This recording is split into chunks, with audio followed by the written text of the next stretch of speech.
Hello students, here our next lecture of class 9 subject biology और science chapter natural resources। तो natural resources में हमने complete कर दिया था the breath of life air, the role of the atmosphere in climate change and the moment of air, wind की बात हमने कर दी थी, रेन हमने पढ़ लिया था, रेन कैसे होती है और क्या क्या कौन कौन से फैक्टर्स इन्वॉल्व होते हैं, and air pollution is completed. Water or wonder liquid is also we have read.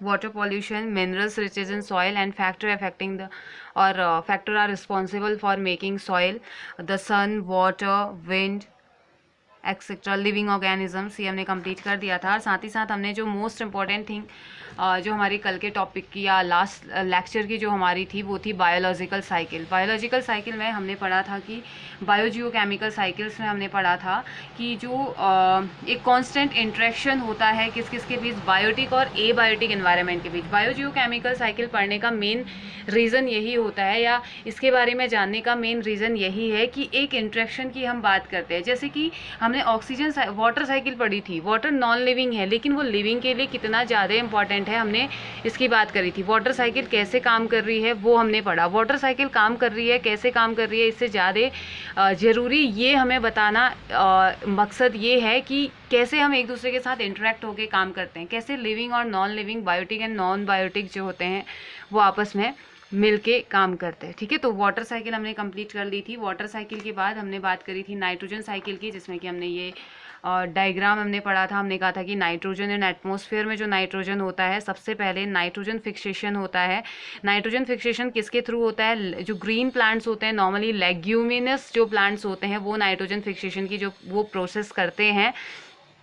और कैसे लेग्यूमिनस प्लांट्स ही क्यों करते हैं? क्योंकि लेग्यूमिनस जो प्लांट्स होते हैं उनकी रूट नोड्यूल में कुछ स्पेशल टाइप के बैक्टीरियाज प्रेजेंट रहते हैं जो कैपेबल होते हैं एटमॉस्फेरिक नाइट्रोजन को कन्वर्ट करने के लिए। ठीक है, या एटमॉस्फेरिक नाइट्रोजन को एक्सेप्ट कर पाते हैं, उनके पास एक कैपेबिलिटी होती है। तो यहाँ से वो प्लांट लेते हैं। अब उन प्लांट्स का प्रोडक्ट कौन खाता है? एनिमल खाता है। ठीक है, एनिमल ने उनका प्लांट खाया, एज अ फूड उसने लिया। और अब देखो इसकी बॉडी में आया, हमने food as a food, animals में हम लोग भी, ह्यूमन बीइंग भी इंक्लूड हो गए, तो हमारी बॉडी में भी नाइट्रोजन के कुछ ना कुछ नाइट्रोजन का अमाउंट हमारी बॉडी में आया। मतलब ये नहीं है कि नाइट्रोजन आया। नाइट्रोजन किस फॉर्म में आया? एमिनो एसिड्स के फॉर्म में, प्रोटीन के फॉर्म में हमारी बॉडी में आया, हम कह सकते हैं। उसके बाद जो ह्यूमंस होते हैं वो एक्सक्रिएट करते, सॉरी जो एनिमल्स होते हैं वो एक्सक्रिएट करते हैं, या वेस्ट प्रोडक्ट उनकी बॉडी से निकलता है अमोनिया के फॉर्म में। एंड प्लांट्स जो होते हैं वो भी, उनकी डेथ हो जाती है, अमोनिया वो रिलीज करते हैं। This process is known as ammonification, conversion of nitrogenous wastage into ammonia और इज नोन एज अमोनिफिकेशन। या हम कह सकते हैं कि जो एनिमल का जो वेस्ट है, या जो ग्रीन प्लांट्स का या लेग्यूमिनस प्लांट का जो वेस्ट है, या उनकी डेड जो बॉडीज़ है उससे बनने वाला जो अमोनिया है, उसकी जो प्रोसेस होती है उसे हम अमोनिफिकेशन कह देते हैं। फिर एक प्रोसेस आती है कि ये अमोनिया एक टाइम NH3 से H को हटा के ये ऑक्सीजन के साथ कंबाइंड हो जाता है, ऑक्साइड ये बना देता है। नाइट्रोजन के जो ऑक्साइड होते हैं वो होते हैं नाइट्राइट एंड नाइट्रेट। अब ये नाइट्राइट और नाइट्रेट जब बन गए तो उसके बाद वापस से ये नाइट्रेट के फॉर्म में बाकी के ग्रीन प्लांट्स इसे ले लेते हैं। मीन्स कि बाकी के ग्रीन प्लांट्स को भी तो रिक्वायरमेंट है ना नाइट्रोजन की, सिर्फ लेग्यूमिनस को ही थोड़ी ना रिक्वायरमेंट है। तो जब ये नाइट्रेट्स के फॉर्म में बन जाएगा तो बाकी के ग्रीन प्लांट्स भी ले लेंगे, और जब सिंपल इस फॉर्म में होगा तो उस टाइम पे ये कौन लेते हैं? लेग्यूमिनस प्लांट्स लेते हैं। फिर हम पढ़ते हैं कि सिर्फ एक ही तरीका नहीं है, एक और तरीका है। दो तरीके हो सकते हैं नाइट्रोजन फिक्सेशन के। तो एक तरीका और है, जब भी बहुत ज़्यादा लाइटनिंग और थंडर होता है तो उस टाइम पे प्रेशर और टेम्परेचर की वजह से नाइट्रिफिकेशन हो जाता है। Nitrogen, atmospheric nitrogen and industrial nitrogen fixation यहाँ पे होता है, और उसका रिजल्ट होता है कि कहीं ना कहीं घूम फिर के नाइट्रेट बनता है। अब ये नाइट्रेट जब यहाँ पे बन गया तो इसका कुछ पार्ट्स ग्रीन प्लांट्स ने यूज़ कर लिया, क्योंकि वो डायरेक्ट नाइट्रोजन नहीं ले सकते हैं। डायरेक्ट नाइट्रोजन सिर्फ लेग्यूमिनस प्लांट्स लेते हैं, ये आपको याद रखना होगा। उसके बाद जब इन्होंने ले लिया तो अब क्या होता है? डीनाइट्रिफिकेशन। डीनाइट्रिफिकेशन कौन सी प्रोसेस होती है? नाइट्रेट से एटमॉस्फेरिक नाइट्रोजन में कन्वर्ट हो जाना। ठीक है, नाइट्रेट्स का the conversion of nitrates into atmospheric nitrogen is known as denitrification। तो इसे हम क्या कह देते हैं? denitrification कह देते हैं। तो हमने ये पढ़ा था और बहुत ही ईजी ये साइकिल थी। Next the next cycle is the carbon cycle. आज हम बात करेंगे कार्बन साइकिल की। जैसे कि हमें पता है हमारे एनवायरनमेंट में कार्बन किस फॉर्म में प्रेजेंट है, एटमॉस्फेयर में कार्बन डाइऑक्साइड के फॉर्म में ये प्रेजेंट है, और बहुत छोटे अमाउंट में ये प्रेजेंट है, बहुत ज़्यादा अमाउंट में ये प्रेजेंट नहीं है। जैसे कि नाइट्रोजन हमने पढ़ा था 78% के आसपास होता है और ऑक्सीजन 21% के आसपास। ऐसे ही कार्बन डाइऑक्साइड 0.03% के आसपास हमें ये मिलता है। तो कार्बन जो होता है, carbon is present in the atmosphere in the form of carbon dioxide और CO2। Carbon dioxide is CO2। It is present in very small amount, बहुत कम अमाउंट में प्रेजेंट है। लेकिन इस कार्बन की ज़रूरत बहुत कम अमाउंट में हालांकि ये प्रेजेंट है, लेकिन इस कार्बन की ज़रूरत हर जगह प्रेजेंट, कहीं ना कहीं किसी न किसी फॉर्म में इस कार्बन की रिक्वायरमेंट होती ही होती है, क्योंकि ये एसेंशियल है फोटोसिंथेसिस के लिए। कार्बन इज या और carbon dioxide is essential for photosynthesis, और अगर फोटोसिंथेसिस नहीं होगा तो फूड प्रोडक्ट प्लांट्स के तो नहीं बन पाएंगे, और प्लांट का फूड प्रोडक्ट नहीं बनेगा तो एनिमल्स, ह्यूमन सभी की डेथ हो जाएगी, क्योंकि किसी को भी फूड नहीं मिल पाएगा, किसी के लिए भी फूड अवेलेबल नहीं होगा। तो ये तो हमें पता है। And it also present in different form in the living beings ना, लिविंग बींग्स में like in the form of cell, limestone in water में लाइमस्टोन के फॉर्म में प्रेजेंट रहता है। And mix with calcium, calcium के साथ मिक्स होता है, और calcium carbonate, coal and in the form of coal and petroleum, coal and petroleum में हमें ये देखने को मिलता है। तो बहुत सारी जगह हमें ये कार्बन देखने को मिलता है, बहुत सारी जगह हमें कार्बन के कंपाउंड्स हमें देखने को मिलते हैं। And one of the major greenhouse gas, carbon dioxide जो होती है एक one of the major greenhouse gas होती है। और आपको पता है ग्रीन हाउस गैसेस क्या, इसके बाद का जो हमारा टॉपिक है ग्रीन हाउस गैस इफेक्ट है, तो उसके लिए ग्रीन हाउस गैसेस जो होती हैं वो अर्थ के टेम्परेचर को मेंटेन करने का काम करती है। नॉर्मली जो ग्रीन हाउस गैसेस होती हैं अर्थ के टेम्परेचर को मेंटेन करती हैं, लेकिन अब जो ग्रीन हाउस इफेक्ट हम पढ़ रहे हैं वो इसलिए पढ़ रहे हैं क्योंकि ये ग्रीन हाउस गैसेस का अमाउंट ज़्यादा हो गया ड्यू टू पॉल्यूशन की वजह से या ह्यूमन एक्टिविटीज़ की वजह से इनका अमाउंट ज़्यादा हो गया है, तो टेम्परेचर बढ़ते ही जा रहा है। तो इसके बारे में हम बाद में बात करेंगे, पहले हम स्टार्ट करते हैं कार्बन साइकिल। ओके, तो carbon is found in various form on the earth. Earth में कार्बन अलग अलग फॉर्म में हमें मिलती है। It occurs in the elemental form as elemental form में किस में मिलती है, जैसे कि डायमंड एंड ग्रेफाइट में क्या होता है, कार्बन ही होता है। डायमंड और ग्रेफाइट क्या होते हैं, ग्रेफाइट आपको पेंसिल की टिप में आपको मिल जाएगा, और जो डायमंड है, ठीक है, डायमंड की आपने बात करी, डायमंड देखा भी हो सकता है, नहीं भी देखा हो सकता है, लेकिन डायमंड के बारे में सुना जरूर होगा आपने। तो वो भी क्या होता है, डायमंड भी क्या है, किसका फॉर्म है, कार्बन का ही एक फॉर्म है, कार्बन का एक एलिमेंटल फॉर्म है। ठीक है, it is found as carbon dioxide in the atmosphere. ये हमें किस फॉर्म में मिलता है, एटमॉस्फेयर में कार्बन डाइऑक्साइड के फॉर्म में मिलता है as carbonate and hydrogen carbonate salt in various minerals. और कार्बोनेट और हाइड्रोजन कार्बोनेट सॉल्ट के फॉर्म में अलग अलग मिनरल्स में ये मिलता है।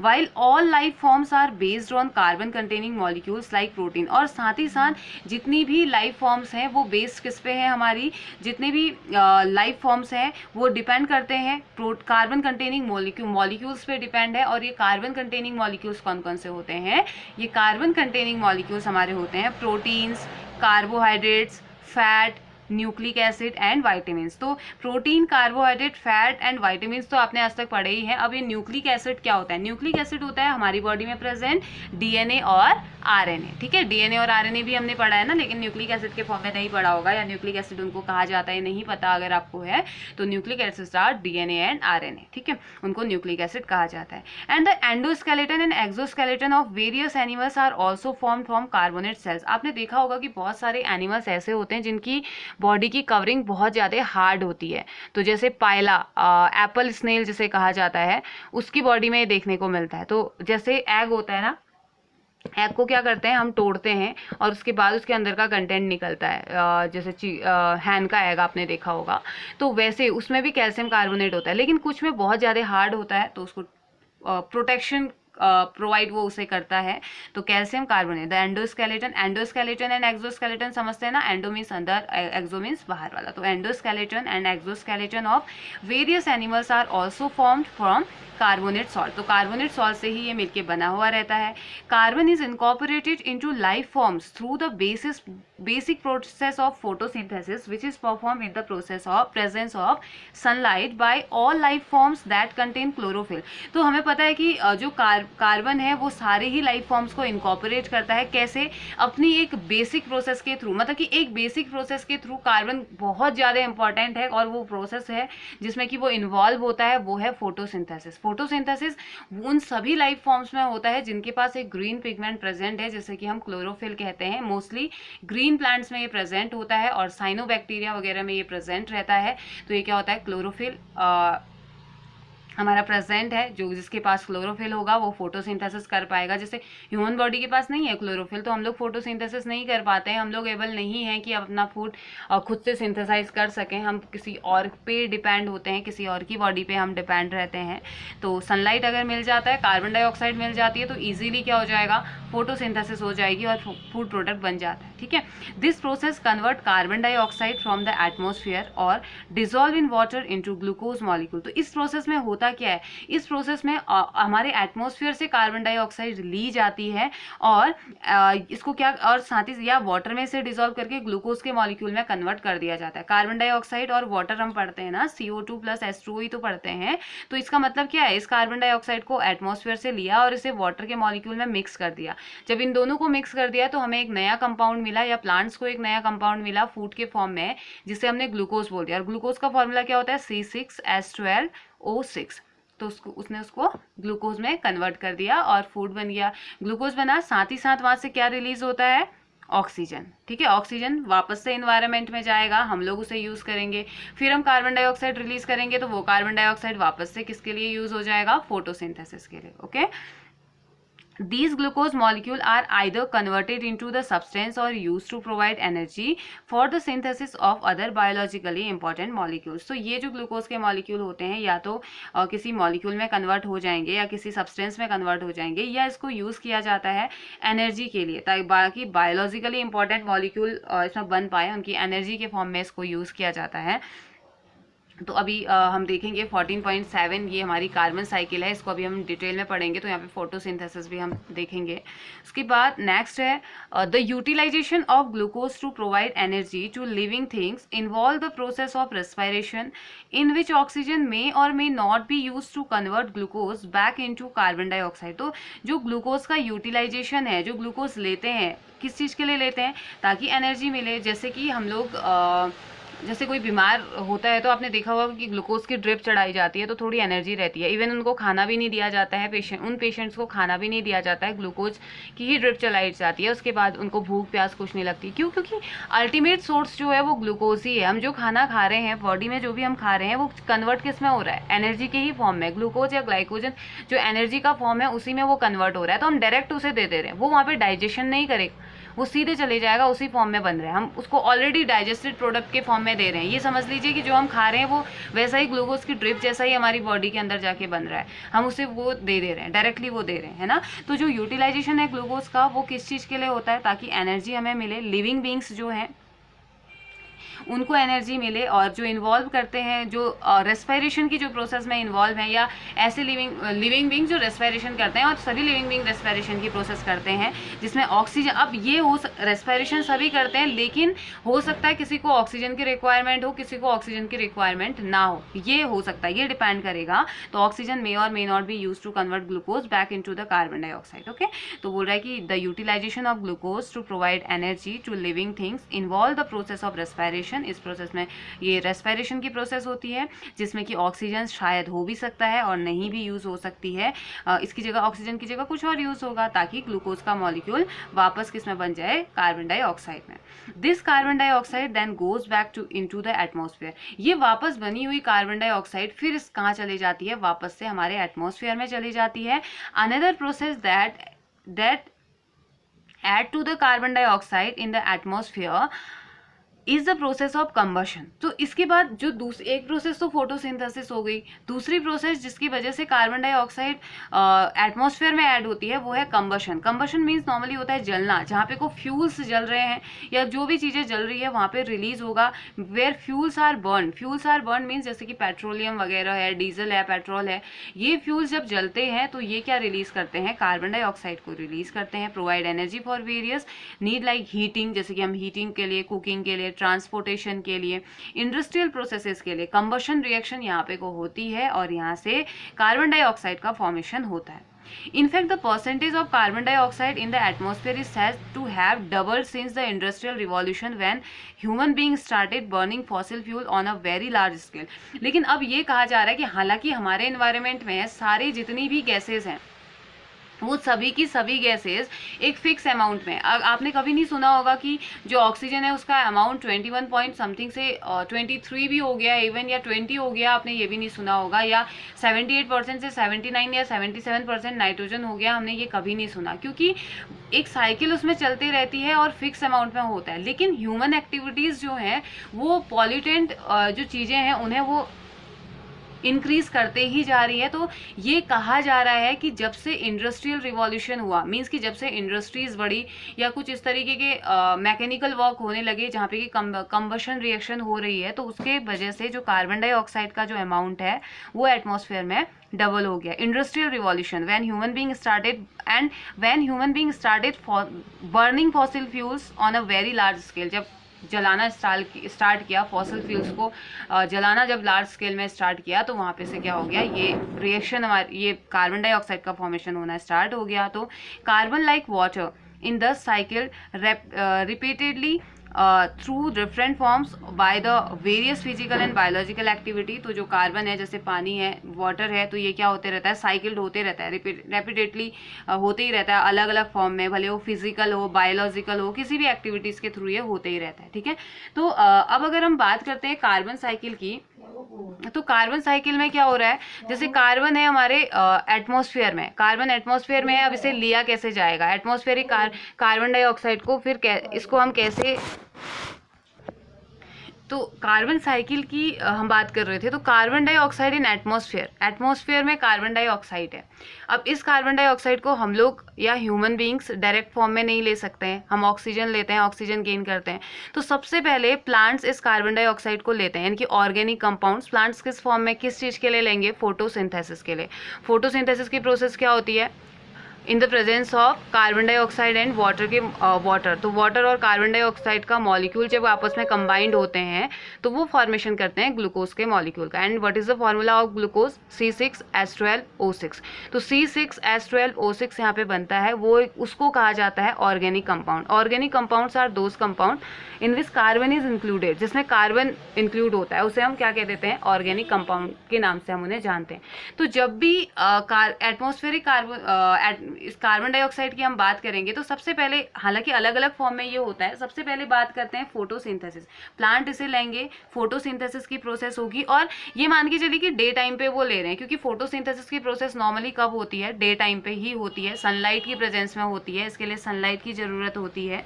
और इन्होंने लिया और उसके बाद क्या हो जाएगा, ये लिया, उसके बाद रेस्पिरेशन हुआ. रेस्पिरेशन नॉर्मली नाइट टाइम पे होता है, आपको लिखने की जरूरत नहीं यहाँ पे डे टाइम या नाइट टाइम. तो यहाँ पे डे टाइम पे फोटोसिंथेसिस हुआ, ऑर्गेनिक कंपाउंड बने. ये ऑर्गेनिक कंपाउंड फिर नाइट टाइम पे क्या हो गया, रेस्पिरेशन की प्रोसेस हुई और ये वापस से कार्बन डाइऑक्साइड के फॉर्म में चले गया. अब एक ही साइकिल यहाँ पे नहीं होती है. कार्बन डाइऑक्साइड के लिए जैसे हमने नाइट्रोजन के लिए 2 साइकिल पढ़ी थी, 2 साइकिल्स मीन्स इन द एक तो फिजिकल फॉर्म में हमने पढ़ा था जहाँ पे फिजिकल फैक्टर रिस्पॉन्सिबल होते हैं, दूसरा हमने बायोलॉजिकल फैक्टर्स की बात करी थी जहाँ पे प्लांट्स और एनिमल इन्वॉल्व होते हैं ना. तो यहाँ पे कार्बन डाइऑक्साइड में भी ऐसे ही होता है. कार्बन डाइऑक्साइड में सबसे पहले प्लांट्स इन्वॉल्व रहते हैं, बायोलॉजिकल प्रोसेस हम कह सकते हैं, जहाँ पे फोटोसिंथेसिस की प्रोसेस होगी और ऑर्गेनिक कंपाउंड्स में कन्वर्ट हो जाएंगे. और ऑर्गेनिक कंपाउंड्स बाद में नाइट टाइम पे रेस्पिरेशन की प्रोसेस होगी, वापस कार्बन डाइऑक्साइड एटमॉस्फेयर में चली जाएगी. उसके बाद देखो एनिमल्स में गया, अब यहीं से ये ऑर्गेनिक कंपाउंड बने. देखो ऑर्गेनिक कंपाउंड्स एनिमल में गए, वो ऑर्गेनिक कंपाउंड एनिमल में कैसे गए, क्योंकि हम क्या खाते हैं, एनिमल प्रोडक्ट ही तो खा रहे हैं ना. हम खाते क्या, प्लांट प्रोडक्ट ही तो हम खा रहे हैं. प्लांट में जितने भी प्रोडक्ट हैं, जो भी प्रोडक्ट हम खा रहे हैं, प्लांट प्रोडक्ट, हम टोटली डायरेक्टली और इनडायरेक्टली हम डिपेंड किस पे हैं, प्लांट्स पे ही तो डिपेंड है. तो यहाँ से ऑर्गेनिक कंपाउंड्स एनिमल्स में, पहले प्लांट्स में गए, वही ऑर्गेनिक कंपाउंड्स एनिमल में गए, फिर रेस्पिरेशन हुआ. देखिए रेस्पिरेशन एंड डिकम्पोजिशन की प्रोसेस हुई. रेस्पिरेशन डिकम्पोजिशन के थ्रू कार्बन डाइऑक्साइड निकला बॉडी से बाहर, कार्बन डाइऑक्साइड निकलता है, हमने पहले भी पढ़ा था, कार्बन डाइऑक्साइड रिलीज होता है और ये रिलीज हुआ कार्बन डाइऑक्साइड वापस से एटमॉस्फेयर में चले गया। यानी कि 2 साइकिल्स तो हम पढ़ चुके हैं। एक साइकिल जहाँ पे ऑर्गेनिक कंपाउंड प्लांट्स के फॉर्म में जाते हैं, यानी कि प्लांट कन्वर्ट करते हैं और ये प्लांट फिर वापस कार्बन डाइऑक्साइड को रिलीज करेंगे तो एटमॉस्फेयर में गया। दूसरा, यही ऑर्गेनिक कंपाउंड वापस से एनिमल की बॉडी में गया इन the form of food. Food के फॉर्म में ही तो जाएगा ना, जब भी प्लांट को हम खाएंगे या कोई भी एनिमल खाएगा तो फूड के फॉर्म में जाएगा। फूड के फॉर्म में गया तो उसके बाद अब खाना खा रहे तो रेस्पिरेशन होगा। रेस्पिरेशन का मीनिंग क्या होता है? एनर्जी गेन करना ऑक्सीजन की प्रेजेंस में। तो ऑक्सीजन की प्रेजेंस में यहाँ पे एनर्जी गेन ग्लूकोज के साथ रिएक्शन होगी और ये फिर क्या हो जाएगा, वापस डिकम्पोजिशन या रेस्पिरेशन के थ्रू जो कार्बन डाइऑक्साइड रिलीज होगी वेस्ट प्रोडक्ट के फॉर्म में, हमारी बॉडी से वेस्ट प्रोडक्ट के फॉर्म में या वेस्ट मटेरियल के फॉर्म में कार्बन डाइऑक्साइड रिलीज होता है। और जितने भी एरोबिक एनिमल्स होंगे, एरोबिक एनिमल्स मीन्स जो ऑक्सीजन की प्रेजेंस में सांस लेते हैं या ऑक्सीजन की प्रेजेंस में रेस्पिरेशन करते हैं या ऑक्सीजन की प्रेजेंस में रहते हैं, जो सर्वाइव कर सकते हैं, तो वो किस में कन्वर्ट, उनका वेस्ट जो होता है कार्बन डाइऑक्साइड गैस होती है और इसको वापस कहाँ भेज देते हैं, कार्बन एटमॉस्फेयर में भेज देते हैं जहाँ पे CO2 के फॉर्म में कन्वर्ट हो जाएगा। CO2 ऑलरेडी CO2 ही होता है। अब देखो इसमें और भी होता है, सिर्फ यही 2 साइकिल नहीं, ऑर्गेनिक कंपाउंड जैसे कि कार्बन जो होता है वो हमें कोल के फॉर्म में मिलता है। हमने पढ़ा था, स्टार्ट जब हमने किया था तब हमने पढ़ा था कोल, यानी कि कोल के फॉर्म में भी ये होता है। दूसरा, जो CO2 एटमॉस्फेयर में जो CO2 है वो हमें वाटर में भी मिलती है in the form of carbonate of limestone के फॉर्म में। कार्बोनेट्स जो होते हैं वाटर में नीचे, बहुत नीचे बेस में प्रेजेंट रहते हैं, तो ये लाइमस्टोन के फॉर्म में। तो एक बार CO2 प्लांट्स के फॉर्म में, फिर कोल के फॉर्म में और फिर कार्बोनेट के फॉर्म में जो कि लाइमस्टोन में होता है। उसके बाद ये पेट्रोलियम के फॉर्म में भी होता है। अब देखिए प्लांट्स, यहाँ पे जो प्लांट्स हैं वो कोल बनाते हैं। हमने पढ़ा था ना, प्लांट्स जैसे बहुत सालों बाद क्या होता है, जैसे कि कहीं पे अर्थक्वेक हो गया या कोई ऐसी कोई डिजास्टर आ रही है तो उस टाइम पे क्या होते हैं, पेड़ पौधे भी तो दब जाते हैं ना बहुत सारे, और मिलियंस, थाउजेंड्स, मिलियंस ईयर्स बाद वो बहुत ज़्यादा प्रेशर की वजह से, बहुत ज़्यादा टेम्परेचर की वजह से, क्योंकि बहुत दब जाते हैं ना, दब जाएंगे तो क्या हो जाएगा, प्रेशर और टेम्परेचर इंक्रीज होगा ना, तो due to increasing pressure and temperature उनमें क्या हो जाता है, वो हीट होने लग जाते हैं, जिसकी वजह से कोल का फॉर्मेशन हो जाता है। कोल मीन्स नॉर्मली कोयला, कोयले का फॉर्मेशन हो जाता है, तो प्लांट से हुआ ना ये फॉर्मेशन। नेक्स्ट, प्लांट से ही फॉर्मेशन होता है पेट्रोलियम का। और यहाँ पे जो एनिमल है, एनिमल के साथ कुछ ऐसा डिजास्टर हो गया तो वो भी पेट्रोलियम बनाते हैं। मतलब कि जो फॉसिल फ्यूल्स होता है, fossil fuels of animal and या जो रिमेन्स होते हैं उन या फॉसिल्स की वजह से ये केस में कन्वर्ट हो जाता है, पेट्रोलियम में कन्वर्ट हो जाता है। और साथ ही साथ इनऑर्गेनिक कार्बन है, जैसे सेल्स के फॉर्म में भी ये कन्वर्ट होता है। जो लिविंग ऑर्गेनिजम्स होते हैं उनकी बॉडी में ये प्रेजेंट रहता है, उनकी प्रोटेक्टिव कवरिंग के फॉर्म में। तो ये हमारी कार्बन साइकिल है एटमॉस्फेयर में, जिसको हम कैसे दिखा रहे हैं, जैसे कि हमने कहा CO2 इन एटमॉस्फेयर। तो हमें तो नॉर्मली वैसे लेने की इसको ज़रूरत नहीं है, है ना। तो हम किसके तो सबसे पहले इसको कौन लेता है, इसको सबसे पहले लेता है ऑर्गेनिक कंपाउंड्स के फॉर्म में। ऑर्गेनिक कंपाउंड के फॉर्म में कौन लेते हैं, ड्यू टू फोटोसिंथेसिस, फोटोसिंथेसिस की हेल्प से प्लांट्स लेते हैं। प्लांट्स में ये आया। अब इन प्लांट्स को किसने खाया, इन प्लांट्स को एनिमल ने खाया। इन्हीं ऑर्गेनिक कंपाउंड को प्लांट की बॉडी से निकला हुआ जो प्रोडक्ट होगा वो उन्होंने एनिमल ने खाया, तो एनिमल की बॉडी में भी आया। अब ये तो था फोटोसिंथेसिस डे टाइम पे। अब यहाँ पे रेस्पिरेशन भी तो करेंगे ना, प्लांट भी तो रेस्पिरेशन करते हैं, तो एक रेस्पिरेशन करने से वापस से ये CO2 के फॉर्म में कन्वर्ट होके ये CO2 एटमॉस्फेयर में चले गए, ठीक है। फिर ऑर्गेनिक कंपाउंड जो एनिमल ने खाए, एनिमल की बॉडी से भी रेस्पिरेशन हुआ और क्या हुआ, डिकम्पोजिशन हुआ। रेस्पिरेशन और डिकम्पोजिशन हुआ। रेस्पिरेशन और डिकम्पोजिशन का जो प्रोडक्ट है वो भी क्या बना देता है, CO2 बना देता है, जो कि एटमॉस्फेयर में चले जाती है, ठीक है। तो यहाँ पे आप लिख सकते हैं रेस्पिरेशन एंड डिकम्पोजिशन, ओके। फिर उसके बाद हमने पढ़ा कि जो, अब इतना तो ठीक है, एक साइकिल यहाँ पे तो कंप्लीट हो गई, पर एक और प्रोसेस यहाँ पे को होती है। ये जो कार्बन डाइऑक्साइड होता है ये प्रेजेंट रहता है किसके फॉर्म में, ये प्रेजेंट रहता है कार्बोनेट्स के फॉर्म में। Carbonates in water, carbonates in water, water में। अब ये वाटर में भी किस फॉर्म में रहते हैं कार्बोनेट, लाइमस्टोन के फॉर्म में, ठीक है। तो लाइमस्टोन के फॉर्म में, वाटर में भी ये होता है। और साथ ही साथ इन्हीं प्लांट से अगर कोई डिजास्टर हो गया तो वहाँ पे क्या हो जाता है, धीरे धीरे ये दबने लगते हैं due to high pressure and temperature. ये किस में कन्वर्ट हो जाएंगे, यही प्लांट बहुत सालों बाद, आफ्टर 1000 और मिलियंस ईयर्स बाद ये कन्वर्ट हो जाएंगे किसमें, कोल में, ठीक है। कोल में कन्वर्ट हो गए। और फिर यही प्लांट जो होते हैं पेट्रोलियम का फॉर्मेशन में भी हेल्प करते हैं, पेट्रोलियम के फॉर्मेशन। और साथ ही साथ पेट्रोलियम के फॉर्मेशन में ये सिर्फ प्लांट ही नहीं, एनिमल वेस्ट, यानी कि यही डिजास्टर जो हमने बात करी प्लांट्स के साथ हो रही है, यही डिजास्टर अगर एनिमल्स के साथ भी हो गई तो उसमें क्या हो जाएगा, एनिमल की बॉडी भी दबेगी, ऊपर से चट्टाने पड़ेंगी और प्रेशर और टेम्परेचर हाई हो जाएगा। तो उस हाई टेम्परेचर और प्रेशर की वजह से ये भी फ्यूल में कन्वर्ट हो जाता है और उस फ्यूल को क्या कह देते हैं, पेट्रोलियम, ठीक है। और यही ऑर्गेनिक कंपाउंड इनऑर्गेनिक कार्बोनेट्स यानी कि सॉल्ट में भी कन्वर्ट हो जाता है, ठीक है। इनऑर्गेनिक कार्बोनेट शेल में, सेल जो कि आउटर कवरिंग होती है ना शेल की, उसमें भी ये कन्वर्ट हो जाता है। तो ये हमारी कार्बन साइकिल है, ठीक है। तो इसको आप प्रैक्टिस करेंगे तो आपको जल्दी से लर्न हो जाएगी और जल्दी से आप इसे कर लेंगे। जैसे कि नाइट्रोजन साइकिल था वैसे ही था, उससे ज़्यादा इजी ये है। तो उसके बाद जो अब हमने बात करी थी कि कार्बन डाइऑक्साइड क्या होता है, कार्बन डाइऑक्साइड हमने बात करी कि एक मेजर ग्रीन हाउस गैस है, मैंने बताया आपको। और जो ग्रीन हाउस गैसेस होती हैं normally CO2, CFC means chlorofluorocarbon, ठीक है, यानी कि जिसमें क्लोरीन भी है, फ्लोरीन भी है और कार्बन भी है। Chlorofluorocarbon is known as is the short form of full form of CFC। So ये CFC कहाँ से मिलता है, क्लोरोफ्लोरोकार्बन कहाँ से आता है, फ्रीज से निकलने वाली गैस। फील किया होगा जब भी हम फ्रीज ऑन करते हैं तो एक गर्म हवा निकलती है, तो फ्रीज से निकलने वाली जो गैस होती है वो क्या होती है, CFC उसमें प्रेजेंट रहती है। इवन स्प्रेज, हम जो स्प्रे का यूज़ करते हैं उनमें भी CFC होती है। एयर कंडीशनर्स का जो हम यूज़ करते हैं उसमें भी CFC होती है। तो इन सब का जो यूज़ है वो एनवायरनमेंट में प्रोड्यूस कर रहा है ग्रीन हाउस गैसेस को। हालांकि ग्रीन हाउस गैसेस बहुत ज़्यादा ज़रूरी हैं। ग्रीन हाउस गैसेस अगर नहीं होंगी तो अर्थ का temperature drop, if greenhouse gases are not there the temperature will drop down, the temperature of earth will drop down, तो बहुत कम हो जाएगा। मीन्स कि drop down by -20 we can say, तो -20 तक भी ये बहुत जा सकता है। जबकि अभी जो एवरेज टेम्परेचर माना जाता है अर्थ का वो 15 डिग्री सेल्सियस होता है। ग्रीन हाउस गैसेस का काम ही यही होता है कि जो अर्थ का 15 डिग्री सेल्सियस टेम्परेचर है ना वो उसे मेंटेन करके रखता है। मीन्स कि due to greenhouse gases जो अर्थ का टेम्परेचर है वो मेंटेन है। बट अब हो क्या रहा है, now this temperature is very high, temperature लगातार बढ़ते ही जा रहा है। क्यों? क्योंकि जो ग्रीन हाउस गैसेज हैं वो बढ़ती जा रही हैं। अभी तक तो क्या था, नॉर्मल पोजिशन में थे, नॉर्मल जितना उनका अमाउंट था उसी अमाउंट में वो प्रेजेंट थे।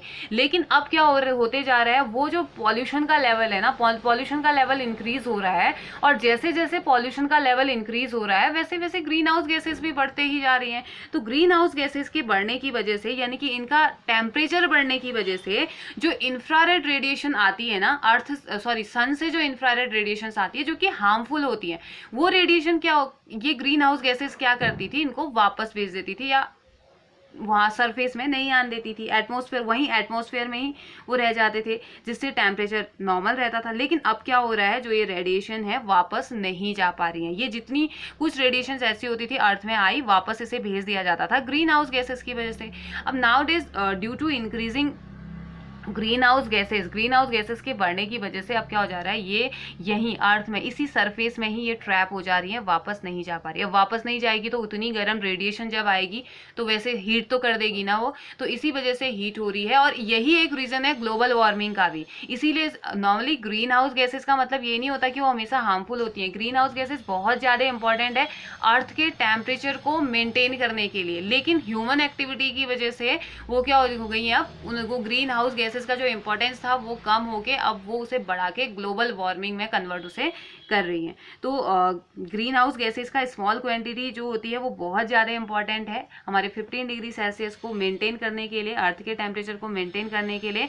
और मेनली ग्रीन हाउस गैसेस कौन कौन सी होती हैं, ग्रीन हाउस गैसेस में हम कहते हैं CO2 मेजर जो गैस होती है वो CO2 होती है। CFC हमें कहाँ से मिलती है, CFC हमें मिलती है स्प्रेज, जो स्प्रेज हम यूज़ करते हैं। और ये पॉल्यूशन का काम करता है, CFC तो पॉल्यूशन का काम कर रहा है, यही टेम्परेचर को ज़्यादा इंक्रीज कर रहा है। ग्रीन हाउस गैसेज में जो सबसे ज़्यादा टेम्परेचर को इंक्रीज करने का जो काम कर रहा है वो क्लोरोफ्लोरोकार्बन ही कर रहा है। और ये फ्रिज यानी कि रेफ्रिजरेटर जो हमारे होते हैं वहाँ से, साथ ही साथ एयर कंडीशनर AC का जो हम यूज़ करते हैं वहाँ से ग्रीन हाउस गैसेज निकलती हैं, या ये अर्थ के टेम्परेचर को बढ़ाने का काम कर रही हैं। और टेम्परेचर इनकी वजह से कैसे बढ़ रहा है, सन से आने वाली जो अल्ट्रावायलेट जो रेज हैं या इंफ्रारेड जो रेज हैं उनका काम है कि टेम्परेचर को इंक्रीज करना। वो पहले आती हैं और ये ग्रीन हाउस गैसेज उनको अपने साथ बाहर लेके जाती थी, अर्थ के एटमॉस्फेयर से बाहर लेके जाती थी। लेकिन अब ऐसा नहीं हो रहा है, अब वो अंदर ही ट्रैप हो जा रही है, तो लगातार टेम्परेचर इंक्रीज होते ही जा रहा है। तो let's start the greenhouse effect. तो ग्रीन हाउस इफेक्ट के बारे में अगर हम बात करते हैं तो recall the reading taken by you under third in activity 14.1। Activity 14.1 में हमने एक कैंडल और बीकर वाला एक एक्टिविटी की थी। तो वहाँ पे क्या है, heat is trapped bye glass. तो वहाँ पे हीट ट्रैप हो गई थी ना ग्लास में, and hence the temperature inside a glass enclosure will be much higher than the surrounding. तो जो ग्लास में जो टेम्परेचर था, जो टेम्परेचर ग्लास के अंदर जो टेम्परेचर था वो बहुत ज़्यादा हमने देखा कि बाहर के टेम्परेचर से, क्योंकि बीकर में आप कैंडल जला के रखोगे तो ऑब्वियस सी बात है वो बीकर गर्म होगा ही होगा। लेकिन जब हमने उसको देखा तो बहुत ज़्यादा गर्मी उसमें थी, बहुत ज़्यादा हीट उसमें था in compare to our surrounding, हमारे सराउंडिंग से ज़्यादा। तो this phenomena was use, we can use this phenomena, हम इस फिनोमिना को यूज कर सकते हैं ग्रीन हाउस इफेक्ट में।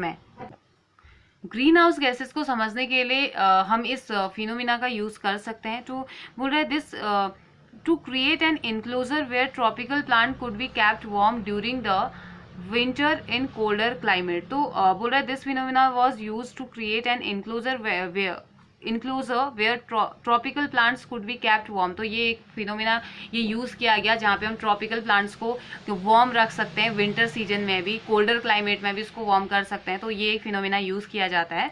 सच enclosures are called greenhouses. तो इसी इंक्लोजर्स को हम ग्रीन हाउस कहते हैं, और जहाँ पे ज़रूरत है वहाँ पे ग्रीन हाउस गैसेस का यूज़ कीजिए, जहाँ पे फिनोमिना हम यूज़ कर सकते हैं वहाँ पे से यूज़ किया गया। Greenhouses have also learn their name to an atmospheric phenomena. तो greenhouse gases also learn करते हैं, उनका जो नेम है एटमॉस्फेरिक फिनोमिना भी इसे हम कहते हैं।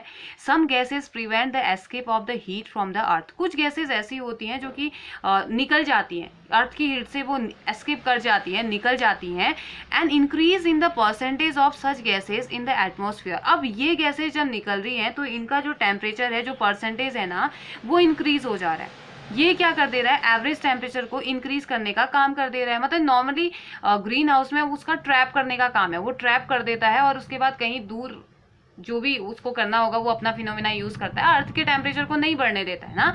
लेकिन अब क्या हो जा रहा है, ग्रीन हाउस में ये एटमॉस्फेयर में ही रह जा रहे हैं, ले तो गया लेकिन बाहर नहीं जा पा रहा है उससे। तो ये क्या हो जा रहा है, an increase in the percentage of such gases in the atmosphere would cause the average temperature to increase worldwide, and this is called the greenhouse effect. तो अब यहाँ पे को हो क्या रहा है, अंदर ही ट्रैप होके रहता या एटमॉस्फेयर से बाहर वो चले जाता, रेडिएशन वापस चले जाती तो वो ठीक होता, लेकिन वो एटमॉस्फेयर में ही रह जा रही है वो रेडिएशन, और धीरे धीरे इन ये गैसेज जब यहीं पे रह जाती हैं तो यहाँ पे को इन गैसेज का परसेंटेज इंक्रीज हो जा रहा है, और इन गैसेस के परसेंटेज का इंक्रीज होने की वजह से जो एटमॉस्फेयर है पूरे वर्ल्ड वाइड का, पूरे अर्थ का जो एटमॉस्फेयर है उसमें भी इंक्रीजमेंट आ जा रहा है। और इसी बढ़े हुए टेम्परेचर, एवरेज टेम्परेचर से टेम्परेचर के बढ़ जाने को हम क्या कहते हैं, ग्रीन हाउस इफेक्ट कहते हैं। ठीक है, और carbon dioxide is one of the greenhouse gas. तो कार्बन डाइऑक्साइड जो है वो वन ऑफ द मेजर का ग्रीन हाउस गैस हम कह सकते हैं।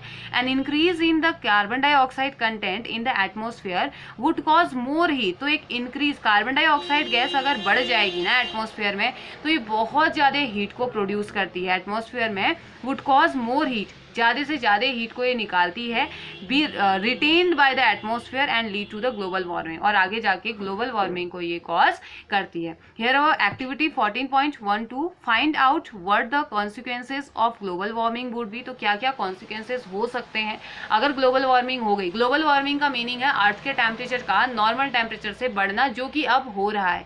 नॉर्मल एवरेज जो टेम्परेचर जो लिया जाता है अर्थ का वो 15 डिग्री सेल्सियस है, तो अब 15 पॉइंट समथिंग वो पहुंच चुका है, यानी कि हम ग्लोबल वार्मिंग की तरफ आगे बढ़ रहे हैं। तो अब कॉन्सिक्वेंसेज इसके क्या क्या हो सकता है, क्या क्या इससे परेशानियां हो सकती है, ये आपने करना है, ये आपने फाइंड करना है। Also find out the name of some other greenhouse gases. तो हमने CFC पढ़ा, हमने कार्बन डाइऑक्साइड पढ़ा, तो इसके अलावा क्या और भी कोई ग्रीन हाउस गैसेज होती हैं, क्या अदर भी गैसेज रिस्पॉन्सिबल होती है इसके लिए, तो आपने ये फाइंड करना है। Now next is the oxygen cycle. Oxygen well known gas we can say, हम सभी को पता है जब भी हम सांस लेते हैं तो हम ऑक्सीजन गैस को क्या करते हैं, इनहेल करते हैं, कार्बन डाइऑक्साइड को एक्सहेल करते हैं। इनहेल मीन्स सांस लेना और एक्सहेल मीन्स सांस छोड़ना। ओके, तो let's start our oxygen cycle. तो ऑक्सीजन साइकिल की अगर हम बात करें तो oxygen is very abundant element in our earth. तो बहुत ज़्यादा अबाउंडेंट है, हम सभी को पता है कि क्या क्या वैल्यू है इस ऑक्सीजन की। It is found in the elemental form in the atmosphere to the extent of 21%। तो ये हमारे अर्थ में प्रेजेंट है एलिमेंटल फॉर्म में, एटमॉस्फेयर में हमारे 21% इसका अमाउंट है। ठीक है, 78% सबसे ज़्यादा नाइट्रोजन का, उसके बाद सेकंड नंबर में हमारा ऑक्सीजन ही आता है। It also occur extensively in the combined form in the earth crust as well as also in the air in the form of carbon dioxide. अब ये कंबाइंड फॉर्म में भी प्रेजेंट है, सिर्फ O2 के ही फॉर्म में ना प्रेजेंट होके ये अदर कंबाइंड फॉर्म में भी प्रेजेंट है, औरों के साथ भी ये प्रेजेंट है, जैसे कि CO2 के फॉर्म में, और अर्थ क्रस्ट में भी ये प्रेजेंट है, एयर में भी ये प्रेजेंट है। In the crust, earth crust की अगर हम बात करें, it is found as the oxides of most metal. Oxide of most metal, जैसे कि हमने नाइट्रोजन का ऑक्साइड पढ़ा था, नाइट्रेट एंड नाइट्राइट पढ़े थे ना अभी नाइट्रोजन साइकिल में, तो वो क्या है, ऑक्सीजन कंबाइंड फॉर्म में ही तो है, अपने नाइट्रोजन के साथ कंबाइंड हो गया वो। तो ऐसे ही अदर एलिमेंट्स के साथ, अदर कंपाउंड के साथ भी ऑक्सीजन क्या है, कंबाइंड फॉर्म में प्रेजेंट है, like most of the metals and silicon and also as carbonate। Carbonate में भी ऑक्सीजन हमें देखने को मिलता है, sulphate, nitrate and other minerals. It is also an essential component of most biological molecules like carbohydrate. अब ये इनमें तो है ही, फॉर्म में तो है ही, कंबाइंड फॉर्म में तो है ही है, मिनरल्स इसमें तो है ही है, साथ ही साथ ये किस बायोलॉजिकल मॉलिक्यूल्स के फॉर्म में present, biological form molecules like carbohydrates, इसमें भी ऑक्सीजन होता है, प्रोटीन्स में है, न्यूक्लिक एसिड में है, फैट और लिपिड्स में ये प्रेजेंट है। तो ये बहुत ज़्यादा अबाउंडेंट अमाउंट में प्रेजेंट है, हमारे आगे पीछे एवरीवेयर सब जगह ऑक्सीजन की रिक्वायरमेंट हमें है, सब जगह ऑक्सीजन प्रेजेंट है। Okay, but when we talk to the oxygen cycle, लेकिन जब हम ऑक्सीजन साइकिल की बात करते हैं, we are mainly referring to the cycle that maintains the level of oxygen in the atmosphere. अब जब हम ऑक्सीजन साइकिल की बात करते हैं तो हम इसकी बात नहीं करते कि ऑक्सीजन कहाँ कितना प्रेजेंट है, ऑक्सीजन के ऑक्साइड्स कौन कौन है, ऑक्सीजन किस किस फॉर्म में है, किस किस के साथ कंबाइंड फॉर्म में है, हमने ये नहीं पढ़ना होता है। हमने ये पढ़ना है कि कैसे ऑक्सीजन का लेवल 21% का 21% ही हमारे एटमॉस्फेयर में मेंटेन है। क्यों वो खत्म नहीं होता, जब इतनी सारी पॉपुलेशन, वर्ल्ड में कितने सारे लोग हैं ना, ह्यूमंस बीइंग भी कितने ज़्यादा हैं, उसके बाद एनिमल्स हैं जो कि ऑक्सीजन लेते हैं, मतलब इतने सारे ह्यूमन बीइंग ऑक्सीजन ले रहे हैं, इतने सारे एनिमल्स ऑक्सीजन ले रहे हैं, इतने सारे माइक्रो ऑर्गेनिजम्स बहुत सारे ऐसे होते हैं जो ऑक्सीजन लेते हैं, तो फिर ऑक्सीजन का अमाउंट खत्म भी तो होना चाहिए था। ऑक्सीजन खत्म क्यों नहीं होता है, तो ऐसे नाइट्रोजन खत्म क्यों नहीं होता, तो सारी चीज़ों के लिए पढ़ा हमने साइक्लिक फॉर्म में, हमने देखा कि वापस वो कन्वर्ट हो जा रहा है। तो ऐसा ही ऑक्सीजन के साथ भी होता होगा, यानी कि एक बार अगर हमने यूज कर लिया तो इसका मतलब ये नहीं कि वो खत्म हो जाएगा, वो कहीं ना कहीं से दोबारा से बन ही रहा होता है ना। तो वही हमने पढ़ना होता है कि but when we talk to of the oxygen cycle, we are mainly referring to the cycle that maintains the level of oxygen in the atmosphere. Oxygen from the atmosphere is used up in 3 processes. अब देखिए atmosphere से जो oxygen use होता है या बनता है वो 3 प्रोसेसेस में नॉर्मली यूज होता है। फर्स्ट वन इज कंबशन यानी कि जलना, जहाँ पे को भी जलने की बात आएगी वहाँ पे ऑक्सीजन तो होगा ही होगा, ऑक्सीजन की ही प्रेजेंस में चीज़ें जलती हैं। नेक्स्ट रेस्पायरेशन, बहुत सारे एनिमल ऐसे होते हैं जो कि ऑक्सीजन की प्रेजेंस में रेस्पायर करते हैं, यानी कि ऑक्सीजन की प्रेजेंस में ही वो क्या कर पाते हैं, उनको एनर्जी मिलती है, वो रेस्पायर करते हैं from the next. Third one is namely combustion, respiration and the formation of oxides of nitrogen. ये 3 प्रोसेसेस होती हैं जहाँ पे को क्या होता है, एटमॉस्फेयर में ऑक्सीजन का यूज़ किया जाता है। Oxygen is return to the atmosphere in only 1 major process, लेकिन ऑक्सीजन जो रिटर्न होती है वो एक ही प्रोसेस में होती है, बोल रहा है, वो होती है हमारी फोटोसिंथेसिस। सिर्फ ये यूज़ तो हम इतने तरीके से करते हैं, लेकिन यूज़ करने के बाद, जैसे कि अभी तक ऑक्सीजन नाइट्रोजन साइकिल में पढ़ा, कार्बन साइकिल में हमने पढ़ा कि देखा 2-3 प्रोसेसेस के साथ तो कार्बन डाइऑक्साइड रिलीज हो ही जा रहा है, वापस चले ही जा रहा है एटमॉस्फेयर में। लेकिन ऑक्सीजन साइकिल की जब हम बात करते हैं तो वो 3 फॉर्म में यूज किया जा रहा है। एक तो नाइट्रोजन के ऑक्साइड बनाने के लिए भी यूज किया जा रहा है, कंबशन रिएक्शन में यूज किया जा रहा है, रेस्पिरेशन में यूज किया जा रहा है। लेकिन जब वो वापस जा रहा है, जब ऑक्सीजन एटमॉस्फेयर में वापस जा रहा है, तो वो सिर्फ एक फॉर्म से जा रहा है, वो जा रहा है फोटोसिंथेसिस के लिए की फॉर्म से। तो फोटोसिंथेसिस कितना ज़्यादा इंपॉर्टेंट है ये हम सोच सकते हैं। एक तो हमारे फूड बनने के लिए, अगर कोई भी एनिमल सर्वाइव करना चाहता है, अगर कोई भी एनिमल सर्वाइव करता है, तो एरोबिक एनिमल अगर सर्वाइव करता है तो वो सिर्फ इस वजह से कर पाता है क्योंकि वो ऑक्सीजन को ले रहा है, ऑक्सीजन एनवायरनमेंट में बन रही है। दूसरा, अगर हमें खाना खाना है तो हम डायरेक्टली डिपेंड किस पे हैं, प्लांट्स पे।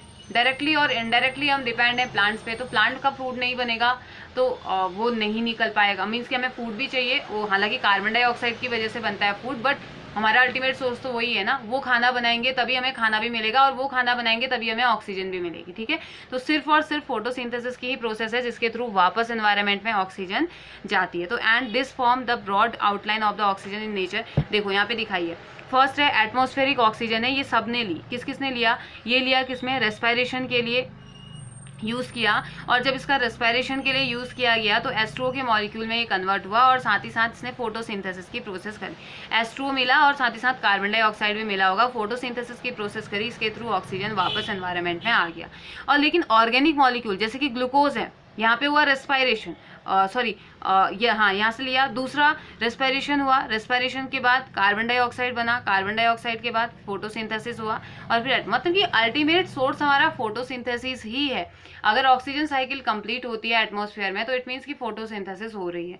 फोटोसिंथेसिस कैसे हो रही है, in the presence of carbon dioxide, in the presence of sunlight, when carbon dioxide and H2O water is mix with each other, it form molecule of glucose, organic molecule का formation कर रहे हैं, वापस से फोटोसिंथेसिस हो रही है, और उसके बाद एटमॉस्फेयर में ऑक्सीजन चली जा रही है। ठीक है, though we usually think of oxygen as being necessary to life in the process of respiration. तो हम हमेशा यही सोचते हैं कि अगर हमने जिंदा रहना है तो मतलब कि सबसे इम्पॉर्टेंट जो प्रोसेस है वो हमारी क्या है, ऑक्सीजन, मतलब कि हमें ऑक्सीजन चाहिए ही चाहिए अगर आप सर्वाइव कर रहे हैं या रेस्पिरेशन कर रहे हैं, तो हम यही तो सोचते हैं। It might be of interest to you to learn that some form of life, ये इंटरेस्टिंग आपके लिए हो सकता है, हालांकि आप पहले भी पढ़ के आ चुके हैं। स्पेशली बैक्टीरिया के लिए आप इस कुछ इंटरेस्टिंग थिंग आप ये पढ़ सकते हैं कि वो ऑक्सीजन जो हमें लगता है कि सारे लाइफ फॉर्म के लिए ज़रूरी है, वो ऑक्सीजन जो हमें लगता है कि ये इतना ज़्यादा इंपॉर्टेंट है हर एक एनिमल के लिए, जिसके बिना कोई एनिमल सर्वाइव ही नहीं कर सकता, हमें ऐसा लगता है, लेकिन वही ऑक्सीजन बहुत सारे बैक्टीरिया के लिए, बहुत सारे माइक्रो ऑर्गेनिज्म के लिए एक पॉइजन का काम करता है, जैसे कि कार्बन डाइऑक्साइड या कार्बन मोनोऑक्साइड हमारी बॉडी के लिए पॉइजन का काम करता है। तो बोल रहे आज poison by elemental oxygen. In fact, even the process of nitrogen fixing by bacteria does not take place in the presence of oxygen. तो जो नाइट्रोजन फिक्सिंग बैक्टीरिया हमने पढ़े थे ना, हमने कहा था रूट लेग्यूम्स में प्रेजेंट रहते हैं, तो वो भी ऑक्सीजन की प्रेजेंस में उनकी डेथ हो जाती है, वो अपना काम नहीं कर पाते हैं, उनको ऑक्सीजन नहीं चाहिए। ठीक है, तो बहुत सारे बैक्टीरिया ऐसे होते हैं जिनको ऑक्सीजन की रिक्वायरमेंट नहीं होती है सर्वाइव करने के लिए। ओके, तो आई होप ऑक्सीजन साइकिल तो बहुत इजी है, आपको आ गई होगी। अब नेक्स्ट है हमारा ओजोन लेयर। तो ओजोन लेयर आप बचपन से सुनते हुए आ रहे होंगे। ओजोन लेयर यानी कि इसका डिप्लेशन हो रहा है। ओजोन होल आपने पढ़ा होगा, एंटार्क्टिका में सबसे बड़ा होल है, ये सुनते आ रहे होंगे। तो चलिए बात करते हैं ओजोन का फॉर्मूला क्या होता है। ओजोन को हम कहते हैं O3, यानी कि इसका मतलब ये नहीं हुआ ये O तो ऑक्सीजन हुआ, 1 ऑक्सीजन 2 ऑक्सीजन 3 ऑक्सीजन आपस में जुड़े, इसने O3 बना दिया, है ना।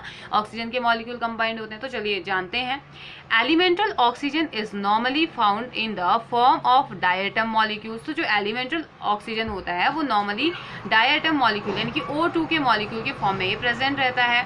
However in the upper reaches of the atmosphere, जबकि अगर ऊपर वाली लेवल की अगर हम बात करें एटमॉस्फेयर की, तो a molecule containing 3 atom of oxygen is found. तो हमारे एटमॉस्फेयर में एक मॉलिक्यूल, मतलब अपर लेयर में एक मॉलिक्यूल मिलता है हमें, जिसमें कि नॉर्मली जो ऑक्सीजन आपने देखा होगा या पढ़ा होगा वो O2 के फॉर्म में पढ़ा होगा, लेकिन हमारे एटमॉस्फेयर में एक और फॉर्म ऑक्सीजन का हमें देखने को मिलता है जो कि O3 के फॉर्म में होता है। यानी कि जो ये O3 के फॉर्म में जो ये होता है, 3 एटम इसके पास होंगे, containing 3 atoms of oxygen। तो this would mean a formula of O3, यानी कि इसका मतलब ये हुआ कि O3 एक फॉर्मूला है, एंड किस चीज का है, and this is called ozone. It's ozone. Ozone is represented by O3, symbol O3. Unlike the normal diatomic molecule of oxygen, diatomic molecule की तरह ये काम नहीं करता है। ओजोन एक पॉइजनस होता है। देखिए, जहाँ पे ऑक्सीजन इतना ज़्यादा लाइफ देने वाला हम कह सकते हैं होता है, अगर हमें ऑक्सीजन नहीं मिलेगी तो हम सर्वाइव नहीं कर पाएंगे, वहीं ओजोन क्या होती है, पॉइजनस गैस तो जरूर होती है। And we are lucky that it is not stable nearer to the earth surface. ये अर्थ के सरफेस के नज़दीक नहीं स्टेबल हो सकती है, स्टेबल फॉर्म में ये नहीं रह पाती है। बट हालांकि ये पॉइजनस है। अब हम ये, आप लोग ये सोच रहे होंगे कि ये पॉइजनस है, हम इसे सेव करके क्यों, हम इसे बचाने के लिए क्यों कह रहे हैं, हमें क्या जरूरत है इसकी। तो बट ये क्या होती है, it perform an essential function where it is found. जहाँ पर ये मिलती है ना, जिस जगह पे ये प्रेजेंट है, जिस लेवल पे, जिस जगह पे ये प्रेजेंट है, वहाँ पे बहुत ज़्यादा इंपॉर्टेंट फंक्शन इसका होता है। It absorb harmful radiation from the sun. अब देखिए, सन से जितनी भी रेडिएशन आती है ना, उनमें से बहुत सारी रेडिएशन ऐसी होती हैं जो हमारे लिए हार्मफुल होती है, जो ह्यूमंस के लिए हार्मफुल होती है, एनिमल्स के लिए हार्मफुल होती है।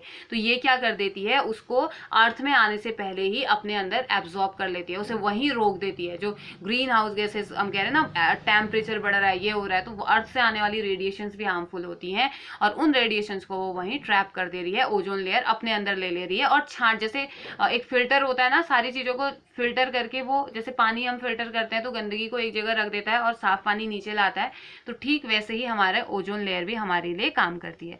This prevent those harmful radiations from reaching the surface of the earth where they may damage many form of life. तो ये उन रेडिएशंस को वही ब्लॉक कर देती है, अपने सरफेस पे ब्लॉक कर देती है, जो कि अगर अर्थ में पहुंच गई तो वो क्या करेंगी, बहुत सारे लाइफ फॉर्म्स को डैमेज कर देगी या बहुत सारे लाइफ फॉर्म्स को खत्म कर देगी। तो ओजोन लेयर क्या करती है, हालांकि पॉइजनस होती है अगर अर्थ के सरफेस पे होती, और हालांकि ये अर्थ के सरफेस पे है ही नहीं, तो जहां पर ये है, जिस जगह पे ये प्रेजेंट रहती है, वहां पे बहुत इंपॉर्टेंट फंक्शन इसका होता है, it trap ultraviolet rays coming from sun. Recently, it was discovered that this ozone layer was getting depleted. Depleted means खत्म होना, क्षरण होना इसे कहा जाता है। तो अभी डिस्कवर किया गया या देखा गया कि जो ओजोन लेयर है वो धीरे धीरे डिप्लेटेड हो रही है। Various man made compounds like CFCs like carbon compounds, chloro, fluoro, carbon, C for chloro, F for fluoro, C for carbon, यानी कि क्लोरीन, फ्लोरीन एंड कार्बन। तो क्लोरो, फ्लोरोकार्बन्स और carbon compounds having both fluorine and chlorine which are very stable and not degraded by any biological processes. तो जो ये CFC है वो क्या होता है, क्लोरीन और फ्लोरीन दोनों ही कंपाउंड इसमें प्रेजेंट है, और ये क्लोरीन और फ्लोरीन दोनों ही ऐसे कंपाउंड है जिसे आप खत्म नहीं कर सकते हैं, जिसे हम बायोडिग्रेडेबल एक्टिविटीज के, जो बायोडिग्रेडेबल नहीं होते हैं। They are found to persist in the atmosphere, और ये हमेशा एटमॉस्फेयर में रहती हैं, और ये मैन मेड कंपाउंड्स हैं। मैन मेड कंपाउंड्स क्यों है, क्योंकि ये कहाँ से रिलीज हो रहे हैं, ये फ्रिज से रिलीज हो रहे हैं, ये AC से रिलीज हो रहे हैं, और स्प्रेज जो हम यूज़ करते हैं उससे रिलीज हो रहे हैं। तो ये क्या कर रहा है, सीधे एटमॉस्फेयर में जा रहा है, और वहाँ पे जाके जो ओजोन लेयर है उसे धीरे धीरे ये खत्म कर रहा है। मतलब कि ये O3 के मॉलिक्यूल को तोड़ देते हैं, O3 के मॉलिक्यूल को O2 में ये बना देते हैं। अब यहाँ पे O3 के मॉलिक्यूल को O2 में कन्वर्ट करने की ज़रूरत ही नहीं है, क्योंकि यहाँ पे चाहिए ही नहीं ऑक्सीजन। अब ये ऑक्सीजन के O3 के मॉलिक्यूल को तोड़ देगा, यानी कि इन 3 मॉलिक्यूल से 3 मॉलिक्यूल थे, इनसे 2 मॉलिक्यूल बना दिया, तो अब इसका यहाँ कोई फायदा ही नहीं है। अगर ऑक्सीजन के पास इतनी कैपेबिलिटी होती कि वो अल्ट्रावायलेट रेज को ट्रैप करके वहीं भेज देती, तो फिर ऐसा होता ही नहीं। ये कैपेबिलिटी सिर्फ O3 के पास है, ओजोन के पास है, और इसको तोड़ने का काम कौन कर रहा है, कार्बन डाइऑक्साइड है, CFCs हैं, ये कर रहे हैं। तो they are found once they reach the ozone layer. अगर ये एक बार क्लोरीन, और क्लोरीन सबसे ज्यादा हार्म पहुंचाता है, क्लोरीन और फ्लोरीन, अगर ये एक बार ओजोन लेयर में पहुंच गए ना, they would react with the ozone molecule, ये ओजोन के मॉलिक्यूल के साथ रिएक्शन करते हैं. This resulted in a reduction of the ozone layer and recently have discovered a hole in the ozone layer have above the Antarctica. तो अब recently क्या देखा गया है कि ये ओजोन, ये इससे रिएक्शन करते हैं और डिप्लेट कर देते हैं. और water vapour is also helpful in depleting ozone layer. Water vapour भी एक कॉज होता है जहाँ पे ओजोन लेयर को ये तोड़ने का काम कर रहा है, क्योंकि ये वाटर वेपर भी ऊपर जाके क्या कर देती है, ऑक्सीजन के यानी कि ओजोन के मॉलिक्यूल्स को तोड़ने का काम कर रही है. तो अब देखो अभी क्या हुआ है ना, रिसेंटली थोड़े सालों पहले ये देखा गया है कि ओजोन लेयर में धीरे धीरे ओजोन लेयर क्या हो रही है, खत्म हो रही है. देखो ये डायग्राम ये दिखा रखा है, ये पूरी अगर ओजोन लेयर है तो यहाँ पे कुछ एक होल जैसा दिखाई दे रहा है, मतलब कि अगर ऊपर से अल्ट्रावायलेट रेज आई तो यहाँ से निकल के अर्थ में पहुंच जाएगी. अक्टूबर 1980 में कुछ ऐसा था, अक्टूबर 1985 में ऐसा था, और अक्टूबर 1990 में इतना बड़ा ये होल हो गया. तो अब तो शायद इतना बड़ा ना हो गया हो, है ना. तो अब यहाँ पे को जैसे एंटार्क्टिका में, और ये होल पता है कहाँ मिला, एंटार्क्टिका में. इंटरेस्टिंग है, सरप्राइजिंग है, एंटार्क्टिका में मिला, जबकि वहाँ तो पूरा बर्फ ही बर्फ रहता है, मतलब ऐसे कोई पॉल्यूशन वगैरह तो होता है नहीं वहाँ पे, तो लाइफ पॉसिबल हम लोगों की है नहीं, वहाँ पे बैक्टीरिया वगैरह ही रहते हैं. तो अब सोचने वाली बात ये है कि एंटार्क्टिका में ये होल कैसे. एंटार्क्टिका में क्या है, आइस है, वो पिघलती होगी, टेम्परेचर, सनलाइट तो पड़ता ही होगा, सनलाइट पड़ी, वो वाटर वेपर बना, वाटर वेपर ऊपर गया, वो वाटर वेपर जब लगातार ऊपर की तरफ गया तो उसने क्या कर दिया, इससे रिएक्शन कर दी और उसको धीरे धीरे तोड़ना स्टार्ट कर दिया. ठीक है, तो बोल रहा है कि it is difficult to imagine the consequences for life on earth if the ozone layer dwindles for the. अगर ऐसा ही होता ही रहा तो ये बहुत ज़्यादा इमेजिन करना मुश्किल है कि क्या क्या कॉन्सिक्वेंसेज हम लोगों को इससे झेलने पड़ सकते हैं. But many people think that it would be better not to be taken chances. तो बहुत सारे लोग सोचते हैं कि चांस क्यों लें, चांस नहीं लेना चाहिए. These people advocate walking toward stopping all further damage to the ozone layer. ये वो लोग हैं जो कि ओजोन लेयर को खराब होने से या इसको डिप्लेटेड होने से रोक रहे हैं. तो यहाँ पे हमें जो पिक्चर्स दिखाई गई हैं, अक्टूबर 1980, अक्टूबर 1985 and October 1990, the size of the ozone hole. Look at the size of the ozone hole. यहाँ पे इतना छोटा सा था, फिर बड़ा हो गया, और फिर इतना बड़ा साइज इस ओजोन होल का हो गया. इट मीन्स कि कितनी सारी अल्ट्रावायलेट रेज अब आने लगी होंगी. अब इनकी वजह से क्या होता है, ये अल्ट्रावायलेट रेज क्या प्रॉब्लम हमें कॉज करती है, या क्या होता है, स्किन कैंसर, स्किन रिलेटेड जितनी भी प्रॉब्लम हो रही है, हम देख रहे हैं कि कितनी ज़्यादा एलर्जीज हो रही है, कितनी ज़्यादा स्किन एलर्जी हो रही है, स्किन कैंसर लगातार बढ़ते ही जा रहे हैं. तो ये सारी किसकी वजह से हो रही है, इसी ओजोन लेयर के बढ़ने की वजह से, होल के बढ़ने की वजह से, क्योंकि अल्ट्रावायलेट रेज अब पास हो रही हैं और अर्थ में आ रही हैं.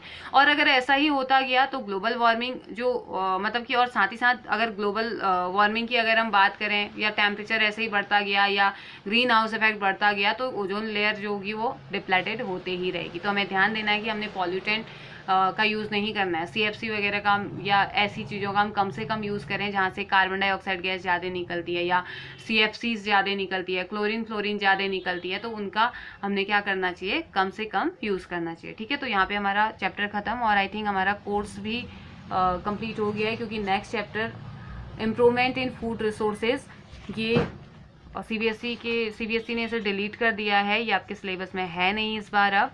तो आई थिंक हमारा कोर्स भी कंप्लीट हो गया है. तो चलिए देखते हैं what you have learn in this chapter. इस चैप्टर में हमने क्या पढ़ा, life on earth depend on resources like soil. जैसे कि लाइफ हमारी अर्थ पे जो लाइफ डिपेंड है वो किस पे डिपेंड है, सॉइल में, वाटर में, एयर, इसी पे तो डिपेंड है ना हम लोग. हमें लैंड चाहिए, सॉइल मिट्टी चाहिए ही चाहिए, वाटर चाहिए ही चाहिए, हवा चाहिए ही चाहिए, और सन से मिलने वाली energy. Uneven heating of air over land and water bodies cause wind. तो हमने ये भी पढ़ा कि जो अनइवन हीटिंग होती है एयर की, लैंड के ऊपर जो अनइवन हीटिंग हो रहा है और वाटर बॉडीज के ऊपर जो हो रहा है, उसकी वजह से, उसका एक जगह से दूसरी जगह जाने की वजह से विंड का फॉर्मेशन होता है. Evaporation of water from water bodies, जो वाटर से इवेपोरेशन हो रहा है वाटर बॉडीज का, and subsequent condensation given as rain. तो ऐसे कंडेंसेशन की प्रोसेस हुई और बारिश हो जाती है, हमने पढ़ा. तो rainfall pattern depend on the prevailing wind pattern in an area. तो रेनफॉल पैटर्न जो होता है, जो बताया जाता है, वो विंड के पैटर्न के हिसाब से बताया जाता है. हवा किस दिशा में कैसे जा रही है, किस फॉर्म में है, उस हिसाब से बताया जाता है. Various nutrients are use again and again in a cyclic fashion. हमने देखा कि अलग अलग टाइप के जो न्यूट्रिएंट्स होते हैं उनको साइक्लिक फॉर्म में यूज़ किया जाता है। This leads to the certain balance between the various component of the biosphere, और इससे हमने देखा कि कितना अच्छा balance nitrogen, oxygen, carbon dioxide, oxygen जैसी गैसेस का कितना अच्छा बैलेंस इस वजह से हुआ है। Pollution of air, water and soil, जो पॉल्यूशन होता है एयर का, वाटर का, सॉइल का, affect the quality of life and harm the biodiversity. ये क्या करता है, जो लाइफ की क्वालिटी है उसे अफेक्ट करता है, साथ ही साथ बायोडाइवर्सिटी को बहुत नुकसान ये पहुंचाता है।